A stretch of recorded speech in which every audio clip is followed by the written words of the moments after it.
अहम त्वाम सर्व पापेभ्यो मोक्षयिष्यामि मा शुचः। तू सब धर्म कर्म को मेरे समर्पित करके मेरी शरण में हो जा, मैं तेरे सारे पाप नष्ट कर दूंगा। मैं तेरे सारे पाप नष्ट, भगवान सारे पाप नष्ट कर देंगे। तो हमें भगवान का नाम जप करना चाहिए, भगवान का नाम कीर्तन करना चाहिए, भगवान की लीला कथा सुननी चाहिए, भगवान के भक्तों का संग करना चाहिए, सब में भगवान की भावना करके सेवा करनी चाहिए। हमारे सारे पाप भगवान नष्ट कर देंगे। कभी ग्रस्त जीवन में रह के कभी कुछ ना कुछ मुश्किलें आती है, मतलब ध्यान ऐसे भटकता है। नहीं, मुश्किल ध्यान भटकता तो सबका है और मुश्किलें सबके आती हैं, आपकी बात नहीं है। हर मुश्किल से लड़ने के लिए हमें मनुष्य जन्म मिला, भागने के लिए नहीं। सबके पास मुश्किलें हैं, चाहे बाबा जी हो, चाहे गृहस्थ हो, चाहे जवान हो, चाहे बूढ़ा हो, चाहे स्त्री हो, चाहे पुरुष हो। कोई ऐसा नहीं जिसके जीवन में मुश्किलें ना हो। क्यों भाई, तुम मुश्किल रही तो क्या? हम भी मुश्किल में है, तुम भी मुश्किल में हो, लेकिन हम मुस्कुराते हैं, तुम चिंता में हो। मुस्कुराहट बनी रहे मुश्किलों में, इसीलिए मनुष्य शरीर मिला है। और वो तभी हो सकता है जब भगवान से जुड़े हो। अगर भगवान से नहीं जुड़े तो आप मुस्कुरा नहीं सकते, पक्का समझो। भारी से भारी विपत्ति और दुख में भी जो मुस्कुरा के कदम बढ़ावे वही तो मनुष्य है। जब भगवान को विपत्ति मिली तो हम इंसान को क्यों नहीं मिल सकती? राम जी को सुबह राज्य मिलना था और सामने के 14 वर्ष का वनवास मिला। थोड़ा विचार करो कि अगर हमारे पास ऐसी विपत्ति हो तो जीना मुश्किल हो जाए। सुबह चक्रवर्ती राजा बनना है और शाम के नंगे पैर वनवासी वेश 14 वर्ष किसी ग्राम में नहीं जाना।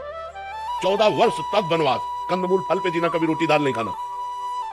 तापस वेश विशेष उदासी, 14 वर्ष राम वनवास। कितना बड़ा कष्ट भगवान को झेलना पड़ा। फिर हम इस मृत्यु लोक में जन्म लेकर मनुष्य होकर, ऐसी समस्याएं तुम्हारे पास है नहीं। बहुत छोटी छोटी समस्याएं आती है, उन समस्याओं का समाधान हम विवेक के द्वारा कर सकते हैं, हम भजन के द्वारा कर सकते हैं। हर समस्या का समाधान भगवान है। अगर हम भगवान से जुड़े, भगवान का नाम जप करें तो हमारे अंदर ऐसी बुद्धि आएगी कि हम लड़ सकते हैं, हम जी सकते हैं, हम दुख में भी जी सकते हैं। तो यही कला आप भी सीख सकते हो। खूब नाम जप करो, भगवान से चित्त को जोड़ो। मरना तो है ही यार, एक दिन तो मरना ही है सबको। रो रो के क्या मरना है यार, आनंद पूर्वक। आज हमें दुख है तो मुस्कुरा के जीते, कल सुख आ जाएगा, अपने आप आ जाएगा। जैसे दिन है वैसे ही रात आई दुख, दिन आया सुख, ये क्रम चलता रहता है। दुख सदैव कोई दुखी नहीं रहता और सदैव कोई सुखी नहीं रहता। सब दिन हो तो ना एक समान, दिन बदलते रहते हैं। तो हमें चाहिए मुश्किलों में हम कमर कस ले कि अब मुश्किल आई है, अब मुझे भगवान का सहयोग लेकर इसे जीतना है, इसे हारना नहीं है। मनुष्य शरीर मिला है गलतियों को सुधारने के लिए और मुश्किलों को संभालने के लिए। हमारी जो मुश्किलें आए उनको हम विवेक के द्वारा संभालें, उनसे लड़े, उस संघर्ष करें और संघर्ष में हम विजयी होंगे। क्योंकि भगवान का हम भजन करते हैं और भगवान का भजन नहीं करते तब तो डूब जाओगे, फिर तो मुश्किलें चाट जाएंगी।